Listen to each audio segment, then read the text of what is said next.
మరి మన భారత రాజ్యాంగ నిర్మాత మన బిఆర్ అంబేద్కర్ 134వ జయంతి సందర్భంగా మరి బీసీ సంఘాల తరపు మేమందరం కూడా ఇక్కడ ఆయనకి మరి ఘనంగా నివాళులు అర్పించడం జరిగింది.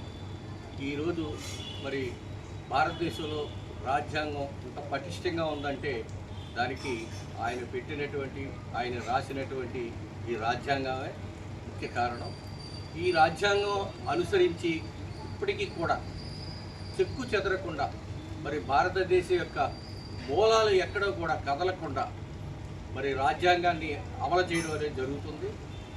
మరి ఆయన ఏ ఆశయాలతో, ఆలోచనలతో మరి రాజ్యాంగాన్ని రూపొందించారో అదేవిధంగా మరి పెద్దలందరూ కూడా దాన్ని కొనసాగిస్తూ ఉన్నారు.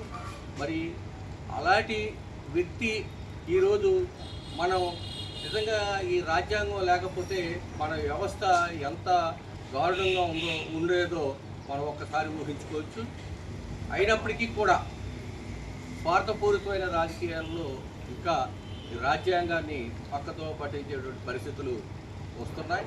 అలా కాకుండా ఆయన ఏ ఆశయాలతో, ఆలోచనతో పెద్దలందరూ కూడా రాజ్యాంగాన్ని నిర్మించారో ఎప్పుడు కూడా కొనసాగాలని కోరుకుంటూ మరి ఆయనకి మన అందరి తరపున కూడా, మన బీసీ సంఘాల అందరి తరపున కూడా ఘనంగా నివాళులర్పిస్తున్నాం.